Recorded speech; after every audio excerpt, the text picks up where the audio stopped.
السلام عليكم ورحمة الله وبركاته. نجافي رحمن ربي شوف المان نما سنرت هاجرا نجا جرتو أبولو تكو كبجمو جالتنا ما تدري سني إيجالله تقول ما تدري باجي سلطة ما في حوسي سافي ما تدري سمتا ما تدري أفتأو جو سني إيجالله أفتأو ما تدري جو فنتي وكاني في جادة يجوتا سدين سني إيجالله أنتيني تكاني أني من أنا تكا من نحن وانجو هو أماي هو أروي وانجو متبري كان إيجالله دبنا تور سنجمعي سلايك يتوركني أمس لايك شير في سبسكرايب كيسن أكو مدري أكتنو ففتن أبديك أمنا ولا هقدفنو ولا جبسنو يا أمتكو جتشا ما تدري كان جلتي وانتين ندبتشو بربار أفتأو جتشون مال جتشو كذا أفتأو جتشون إتأرجتشو hiriyaa ofii xiinxalanii hubatanii murteeffachuu jechuun waan namaa ta'u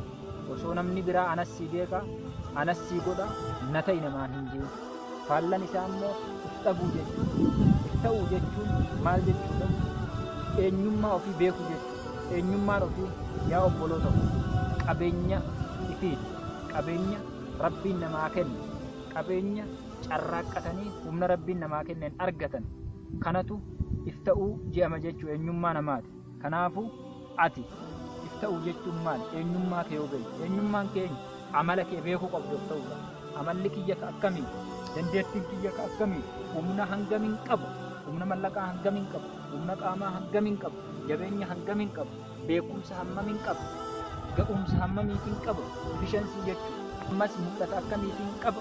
Mul'ata yoo hubbuu jennu amata 5, amata 3, amata 2 booda eegee kiyya fuuldura kiyya maaltu natti mul'ata? I have a dream. Karoora yookiin manaama abduu wayii bakka akkanaan gaajettee bakka guddaa wayii himmatul aaliyaa yookiin markitee yaada ol aanaa qabaachuu qabda. Kanaafuu namni kanniin qabaatee niyyatee uf beekee ifta'ee jennaan jechuudha. Ifta'uu hubbuu jennu nama biraarraa harkitanii bilisa ta'uu yookiin immoo waa irraa hin fudhannu jechuu keenyaan waan gaarii ilaallee madaallee xiinxallee naaf ta'a jennee ofiin murteeffannee jechuun of ta'uu keenya. Kanaafuu addunyaa kanarratti namoonni jiraatan hundi isaanii haala sadii ta'anii jiraatu. Haalli tokkoffaadhaa namni addunyaa kanarra jiraatu bilisa ta'ee jiraata. Bilisa yogguu jennu waan fedhe hiree isaa ofiin murteeffatee filatee ta'ee jiraata. Kunis bilisummaa ifii yookiin immoo bilisummaa ji'ama jechuun jireenya ifaa ji'ama. Inni lamadaadhaan immoo lammaffaadhaan immoo namni addunyaa kanarra jiraatu akkam ta'ee jiraata yoo jennu dirqamee nama biraa ta'ee jiraatu fedhii takka hin qabu waan filatuu fi egeree isaatii fi ammaa isaa keessa jiraatullee nama biraatu isaa murteessa hiree isaa ifiin murteeffachuu hin danda'u namni martanii isleef yookiin garba yookiin gabra jedhama jechuudha. Kanaafuu argitanii rabbi argitanii gabrummaa namaa namarraa haa qabu isaa qofa gabra ta'uu nu haa taasisu. Kana jechaan dhumaa obbolee ammas qabxiin sadaffaadhaa wanti namni addunyaa kana keessaa ta'u filannoo dirqamaati. Filannoo dirqamaa jechuun gabrummaa alkallatti jechuudha. Fakkeenyaaf yoo fudhanne western globalization waan har'aan tan argitanii addunyaan ka qaryasii waahidaa akka ganda takkaa taatee teeknooloojiin bal'ate kun negative impactii fi positive impactii qabu. Dhiibbaa sirrii kan faayidaa qabullee qabu, dhiibbaa kan nama miidhullee qabu. Kanaafuu argitanii warreen jireenyi isaanii gadi warreen dirqamanii teeknooloojii kana fudhatan jiru. Kanaafuu jireenya filannoo dirqamaa namni akkam ta'uu qaba dhalli namaa rabbiin argitanii ilma namaa hubbuun walaqad karramnaa banii aadama jee uume ilma namaa cufa isaatuu saba kamuu nama kamuu kabanyee uumnee jiru.